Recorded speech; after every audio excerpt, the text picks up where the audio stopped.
Hey, it's Rev Rachel, and I just want to jump in and remind you of some upcoming events for the Soul Recovery community. First and foremost is an official invitation to join us the first Monday of every month for the free and open Soul Recovery Support Group on Zoom. It's from 6 to 7 p.m. Mountain Time. It is an incredible opportunity to connect with others on the soul recovery journey. I give a little information about something in the soul recovery process, and then we have time to have questions, connect with each other in small groups. It's just such a beautiful place to all come together. And speaking of coming together, this year I have lots of great retreats all over the country, from Sacramento all the way to Asheville, North Carolina. And my next retreat is going to be on April 13th.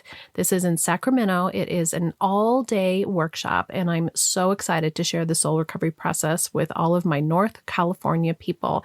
Visit the website recoveryoursoul.net to register for everything. Enjoy the episode.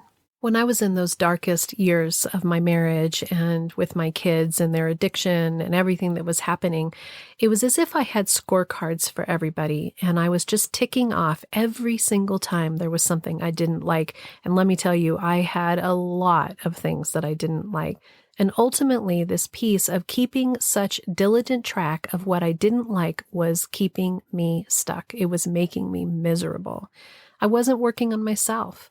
I wasn't actually seeing the situations for what they were, for the relationships for what they were, and I wasn't learning what I needed to learn because I was so consumed with what I didn't like that was happening and what I didn't like about them that they were doing. Soul recovery turns the attention back to ourselves.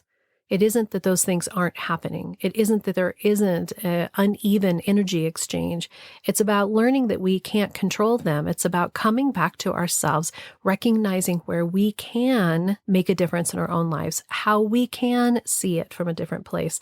And from that place, we can make choices in our lives that are aligned with the authentic nature and the truth of who we are. And we can stop keeping score. Enjoy the episode. Welcome to the Recover Your Soul podcast, a spiritual path to a happy and healthy life. My name is Reverend Rachel Harrison. I started Recover Your Soul after having profound changes in my life from my recovery of alcoholism, codependency, and control addiction. I was guided to share the tools and principles of spirituality and soul recovery to help others transform their lives as mine was transformed. For us to overcome external circumstances, we need to turn the attention to ourselves, focusing on our inner change and healing. Positive results in our lives will follow. Welcome to the Recover Your Soul podcast and community. I'm Rev Rachel. Thank you so much for taking the time to be here with me today. This is an inner journey. It's an opportunity for us to step away from the outside world, connect to our inner selves, begin to look at what's going on with us, how we feel, how we can take our power back and recognize that we're needing other people and circumstances to be a certain way for us to be okay. And the truth is we're powerless over everything outside of ourselves, not from a place of weakness, but from a place of freedom to truly recognize that we are indeed powerless over everything outside of ourselves, and we can stop looking for it to be different and start recognizing what is and how we can step into our own way of being and heal the parts of ourself that need to be healed and be able to be in the midst of all of it with what it is, with strength and compassion and grace and the ability to be our higher selves through all of it. It is soul recovery. And I have been on this journey now for 55 years, being that I'm 55, but solidly on my soul recovery journey of recovery from alcoholism and really stepping into the rooms of Al-Anon and learning that it was okay for me to look at my feelings, what was going on for me. I could actually choose myself and not try to attempt to fix my family. And it was really the start of my own soul recovery journey. And I sit here today, speaking into this microphone from this place of just incredible gratitude, just such deep gratitude for the transformation that's happened within myself, for the part of me that has begun to see the world, see my relationships, see how I interact with every single thing through the eyes of love, really.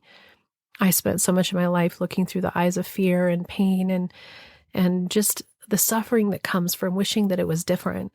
And the truth was there was a lot going on I think the key that I hope that you're always getting from soul recovery is that I'm not saying that it isn't hard or strange or difficult or really challenging out there, because those are happening. Those things are happening.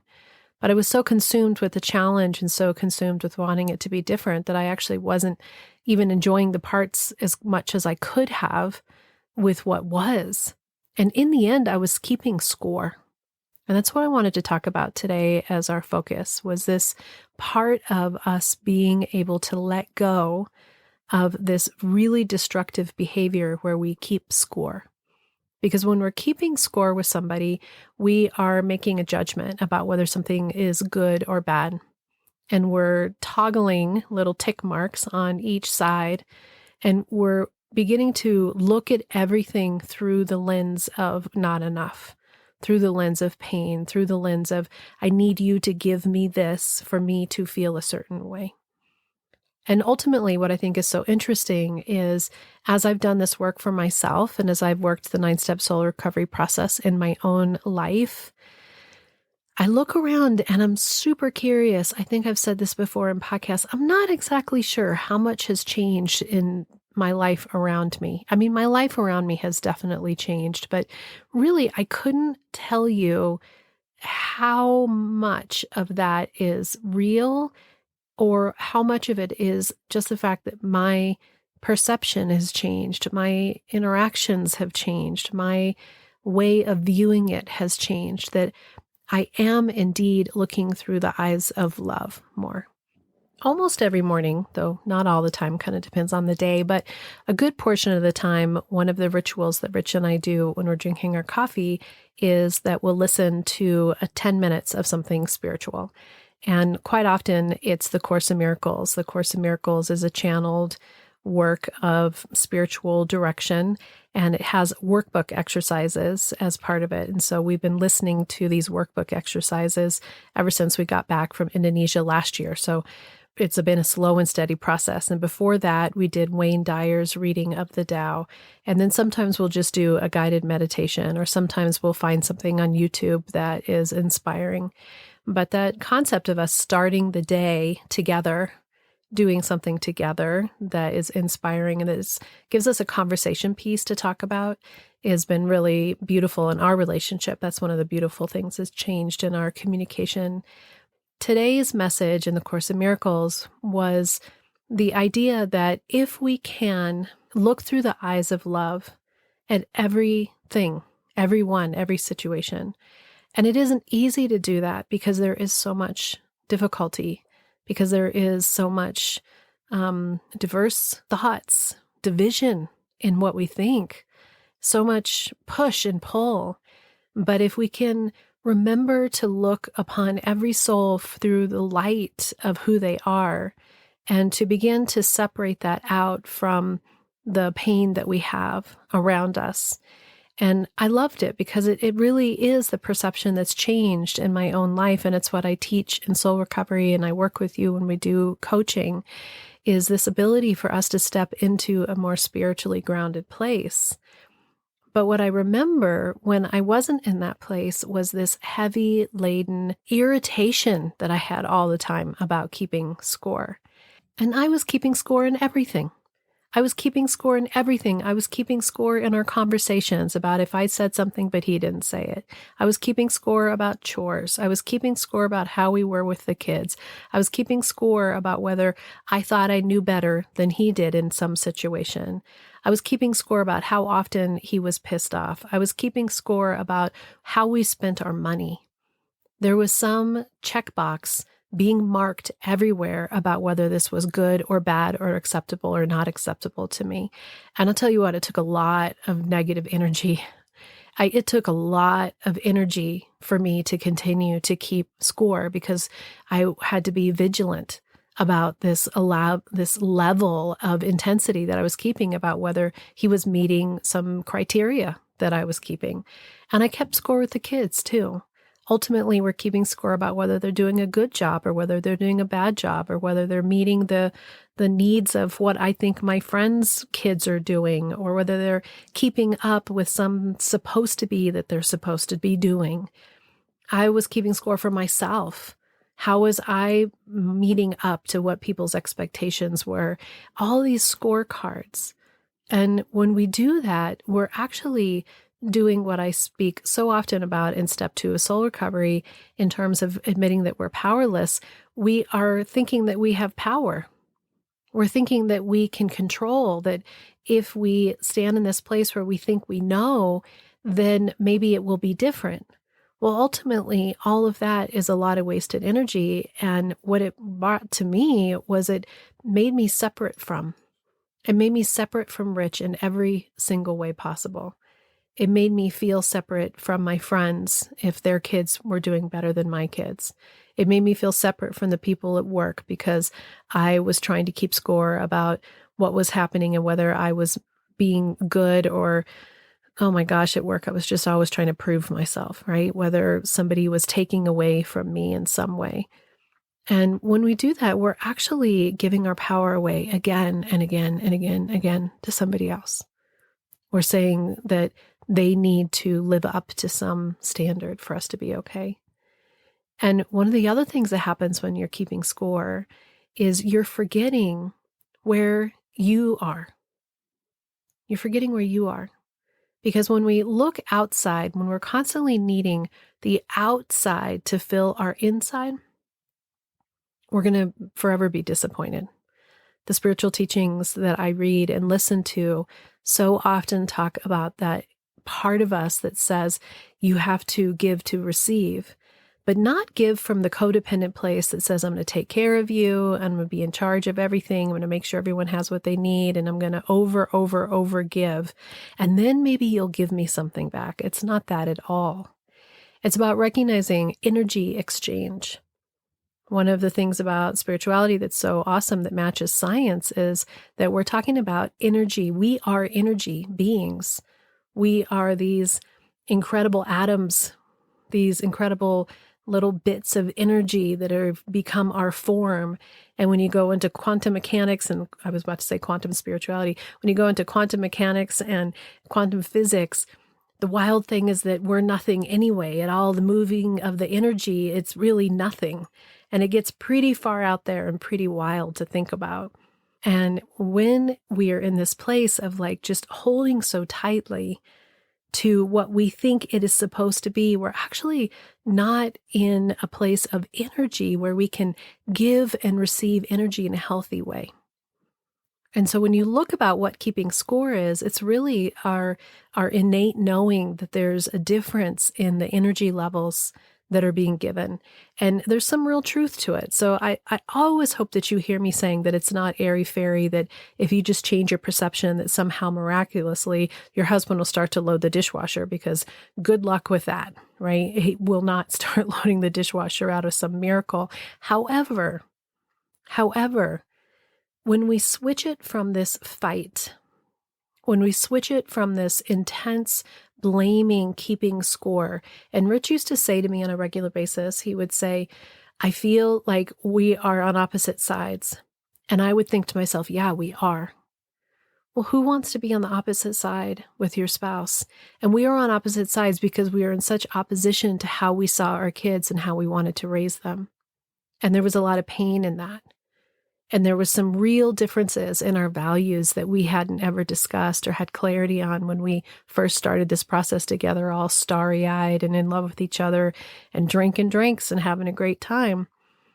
We had those kids and we didn't even begin to know how to communicate about what it was to have children. What were our values? What did we think? And then I had shown up in this way that was I'm going to take care of you and love you and be the one that takes care of everything, because that's my belief system, that I think I'm supposed to take care of everyone, until all of a sudden I was raging with resentment that I was the one that did everything. Well, guess who set that up? Guess who created that energy field? Guess who was the one who was always giving the energy? And there wasn't a reciprocation because it wasn't set up in the first place. And does it mean that you can't eventually switch and align those energies? No, of course not. It means that you have to take responsibility first and foremost for how you created the construct of the communication and the systems that are in your family. So as I worked on my belief systems, as I worked on those core elements of myself that we work on in soul recovery, step 3 in soul recovery being that we are looking at our underlying patterns and stories. What are my underlying patterns and stories? And somewhere in it, mine was take care of everybody. Be the one that gives the most energy. Be the one that is the giver, giver, giver. Take care of people, pleaser, codependent. And that leaves you with nothing in the end. It's depleting because you're giving love in hopes to receive love. But the kind of love that you're going to get back isn't the true love that's within you, which is the truth of you knowing who you are, knowing your own value, having clarity of what you need, allowing people to be uncomfortable, allowing situations to be uncomfortable. So the keeping score was this attempt for me to try to get the energy, this energy exchange that I was actually needing, because it wasn't about who was doing the dishes. In our house, still to this day, I do 80% of the household stuff. And now the way that Rich exchanges that in his energy exchange is he pays for a house cleaner to come every 4 to 6 weeks and do a deep clean on the house. That's his way that he's said, I recognize I'm not going to show up and be a cleaner with you. I don't want you to clean. I recognize this is important to you to have fairness in this. I'm just not that kind of a guy. I'm going to pay for it. I love that. That has been working great for me. But I've stopped keeping score around what it felt like in terms of household chores because it wasn't about the household chores. The score wasn't about whether he was picking up his clothes or wiping the counter. It was about the energy that I felt about respect. It was about being seen. It was the part of me that felt like it was taken for granted. When the energy starts to shift and when you start doing this work and you start being able to connect and communicate with the people in your lives without this constant scorecard, you also change your gameplay. And we stop having gameplay that's winner, loser, I'm right, you're wrong. Somebody's going to win and someone's going to lose. And you know what? This is society. Society teaches this level of intense gameplay. Only one person wins the $1 million. Use them until you kick them all out of the island. Survivor's one of my favorite shows. Still watch it every single season. And I watch people create these relationships that are either based on trust and integrity, or they're based on deception and fear and control. And underneath, one person wins. And some people end up being willing to sacrifice themselves because their integrity is more valuable and more important than pushing for the money. And some people will do anything to anyone in any way to get the money. And in the end, it doesn't matter if you have the money or not. It matters about how you showed up for yourself, how you were with people. Who are you underneath? And that's the same with our families too, is this tit for tat, this very, very painful scorekeeping is actually our way of marking our pain. Because we're not actually saying, click, you didn't do that. What you're saying is, I don't feel respected. I don't feel like we're in connection. I don't feel like we're a team here. I don't feel like we're working on this journey together. And it's important that we have clarity about what actually is it that we're feeling, because once we understand what we're actually feeling, then we get to connect with ourselves and understand what those feelings are trying to tell us. Because when something doesn't feel good, it's actually giving you information. And it isn't that we're supposed to feel good and be in perfect harmony and bliss all the time either. There has to be a light and a dark. There has to be the good and the bad. There has to be the polarity. There has to be the intensity of fear and love for us to be able to move closer and closer to love, if that's what we're willing to do, to look through the eyes of love. And so over the last 7 years, the transition for me has been slow. And there's definitely days where I find myself wanting to pull my little scorecard out and lick my little pencil and do a check mark. Oh, you didn't do this for me. And, last fall when Rich and I had our sort of surprising situation where all of a sudden he's like, well, if you aren't happy, you can leave. I pulled all my scorecards out. I pulled my scorecards out that went back 30 years.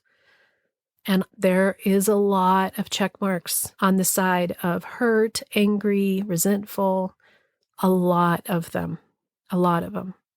But when we're living off of the scorecard, we're not actually doing the work to look at what is in a way that is healthy enough for us to say, does this align with me? Because if there's a constant need to scorecard people that they're not showing up for you, that they're not exchanging energy in a healthy way, there is a reason why you're feeling that way. And there might be an important part of looking at your life and saying, this actually doesn't line up. And it's not about trying to even out the scorecard or fix or change them. It just is.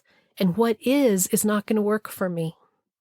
What is doesn't feel good to me. I can't be my full expression of self. I have to lose myself. I have to be something that I'm not to be in this. And that's why it keeps hurting and hurting and hurting and hurting. And that desire to pull out the scorecard is actually an indication that there's something else going on. But if you are in a relationship where there's an opportunity for growth and there's an opportunity to continue to work together, spirituality is relationship. We are in relationship with every single thing, whether it's a person or an animal or nature. The more awake you are, the more conscious you are in each of those relationships, you recognize that each one is an opportunity for you to grow and learn about yourself and be your full expression of self. I believe that the will of spirit, the will of the universe is for you to be magnificent, to be your full expression of self, to stand in these gifts that are given to you, to be this incredible human being. But most of us play small. Most of us are afraid. Most of us are playing from our old beliefs and our old stories and our old victim mentality. And it comes from scorecards because we were scored when we were younger. Somebody was telling us on a regular basis, nope, not good. Oh, good girl. Nope, not good. Oh, good boy. Scored again and again and again. So not keeping score does not mean that you lay down like a doormat. What it means is that you start to look from your higher self at what is, and you recognize the energy exchange and where are you putting out energy that is not being reciprocated back. And what's happened with Rich and I in our relationship is that 80% of the stuff that I do, the dishes, the cooking, the cleaning, the grocery store, same 80% always. The energy exchange is totally different in our relationship now because his energy exchange to me is increased by 80% in our relationship.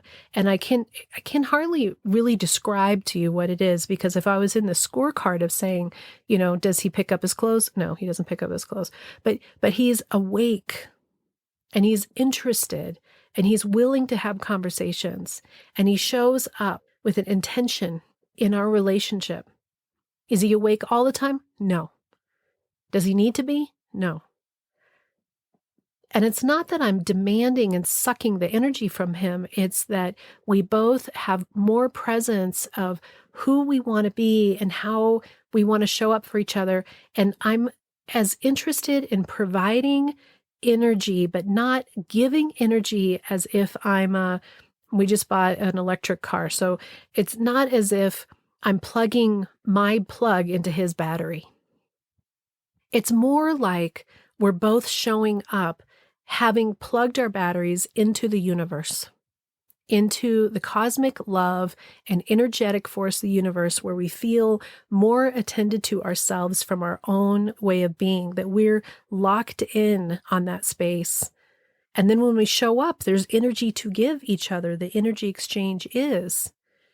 And so, there's more, I was going to pick up dinner. Can I get, what are you interested in? Instead of, are you making us dinner kind of a thing, I wish that I could describe it more clearly, because It is so not tit for tat anymore. I can't even pull out of my head what it is, except that such a big piece of it that I want to give you is I've decided to spend more time and energy seeing the good, seeing what is working, seeing the beauty of the human being that is my partner, seeing the beauty of my children.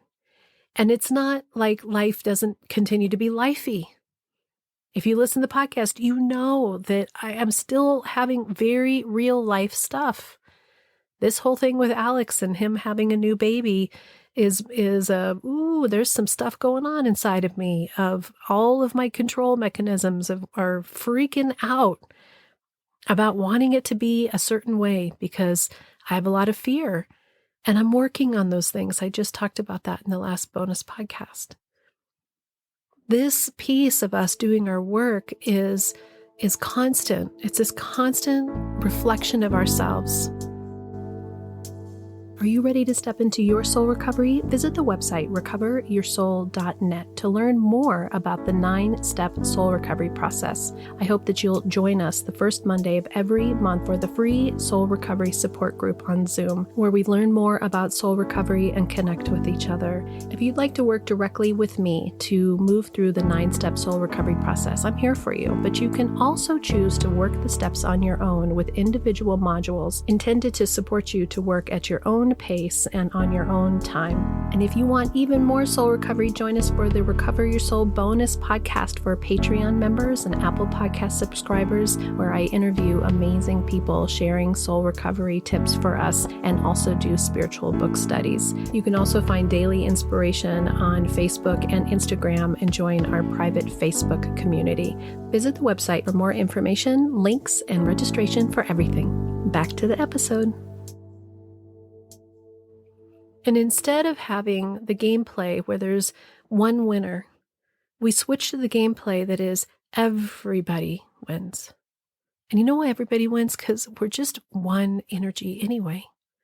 We are all these incredible creations out of the mind of Source.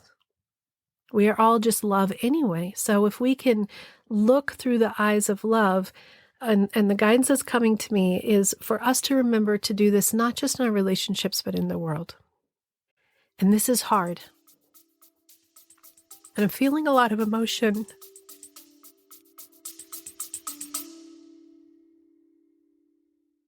Hey, Soul Recovery family, it's Rev Rachel, and I just want to jump in real quick and personally invite you to join me online or in person for a soul recovery transformational experience. There's nothing more powerful than us coming together in a sacred space for connection and self-discovery and to work the 9-step soul recovery process. I have one-day workshops and full weekend retreats. In Sacramento on April 13th, I'm offering a full-day workshop, and then I'm also offering a virtual workshop on Zoom on May 31st. So no matter where you are, you can join me for this incredible immersive soul recovery experience. And then we have weekend retreats, 2 full days of soul recovery, July 19th and 20th in Colorado, and September 13th and 14th in Asheville, North Carolina. I hope that you will join me and others on the soul recovery journey for an incredible opportunity to release old patterns, reconnect with your higher self, and immerse yourself in healing and transformation. These gatherings are powerful, and I hope to see you there. You can visit the website, recoveryoursoul.net, for more on everything. Back to the episode. Because there's so much fear. I feel the fear. I feel your fear. I respond to the fear that I see in social media. I respond to the fear that I have with my clients and in the congregations that I speak at. This is very real. And our desire to separate and our desire to be of an opposite team, to take score, that they're the good ones, they're the bad ones, we're the good ones, they're the bad ones. This piece that is around very real situations that are affecting people's lives in very real ways. And I think this is the piece in soul recovery that I hope that you get something that gives you strength from me. There is a different way of being within yourself. There is a way that you can sit in very complex and difficult situations and still see it through gratitude and through the eyes of love.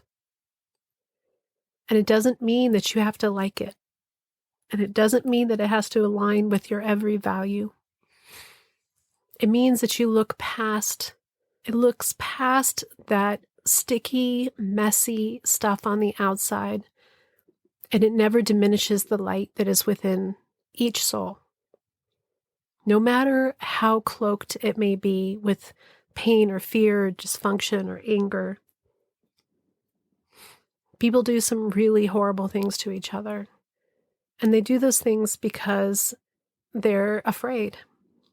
And when we're in this place where we're keeping score, it's because we're afraid. And opening with love does not make you weak, and it doesn't mean that you let people take advantage. It actually means that you stand even more firmly in the knowing who you are and how to show up in each situation and how to handle whatever is. And in that, the energy exchange that happens can be one that provides love and energy outward. Imagine light radiating out. There's so much in all of spirituality that talks about light because we're energy. And again, all this stuff that I say on a spiritual level, take what you like and leave the rest. I'm not trying to push anything on you. I'm sharing with you how I see it. We are indeed light and we are indeed love, but it's masked with all of this competition and all this fear and all of this greed and power that really comes from a place of trying to keep ourselves safe, ultimately. And so whether we're looking at the larger world, where we need to have more compassion for each other, more willingness to understand that everyone is just doing the best they can with what they know, and what we know is getting more and more skewed and more complicated. I know I just had an interaction with a family member that was incredibly painful around politics. And there's no point in fighting it. There's no point in trying to force your side, because ultimately what we all hear, what we're bringing into ourselves, feels very real. And what I continue to come to myself is that spirituality, that the choice of love over fear, that these concepts, these metaphysical concepts, they feel real to me, and they're providing me with this enormous amount of peace in a world that is very complicated, and in a family dynamics in which I've been that have been very complicated, in a marriage that was not happy or healthy at all for a long time. But it is now. And my life is happy and healthy now. And I do live in my world in a very different way. So even if what I've been taking into myself, who knows what's true or right, but it sure feels right and true to me. And that's the most important thing, that I can lean into that for myself. And I hope that I offer that you can lean into that for you. And I don't want to keep score. I don't want to keep score in my family. I don't want somebody else to keep score on me. That's what really hurt me with my family member, was I felt like I was being judged, and that was very painful to me. But I'm powerless over that. Step 2 in soul recovery, I'm powerless over what people think of me. But I am not powerless about how I show up. And I want to live from we all win game theory, that there is enough for everyone. That in our families, the more that I can do this energy exchange of being light and love, offering light and love, seeing light and love, and then being more clear about what is and the complexity of what is, without all the layers of judgment and fear and upset, then I can attend to it from my highest self. And some of that means that I make strong boundaries, that I cut off some relationships, or that I have hard conversations. But it's never from a place that is angry or in hatred or in the darkness, to my best ability. So my offer to you is to be careful where you're keeping score, and to notice that those scorecards are actually trying to give you information about something deeper in how you feel and maybe what beliefs are coming up for you, maybe where you're keeping yourself in situations that aren't healthy for you. The scorecard is giving you information. So instead of thinking that it's about them, ask yourself, what is this telling me about what I actually think and what I actually need, and how I can approach that from a different way? How can I look and be in my life from a healthier, more spiritually centered, grounded place? So I hope that this podcast gives you some insight into how to look through the eyes of love in all of your relationships. And the eyes of love really mean unconditional acceptance of who people are, that you don't always have to like what that is, and you don't have to have it in your life. It means that we stop trying to make it be different, and we stop scoring it on the side of not enough, not good, not okay. And we hand it back to them with compassion. And we say, this is yours. And I'm energetically going to keep what's mine. And the energy exchange gets regulated. If you need help with any of this, I encourage you to do the steps on your own. They're on the website. There's modules for the first steps are available now. I'm working on finishing the rest of the steps, or work with me with individual coaching. You are here on this journey to recover your soul. Until next time, namaste. Thank you for listening, and I hope that helps support your soul recovery process. Just a reminder that every Friday is the Recover Your Soul bonus podcast.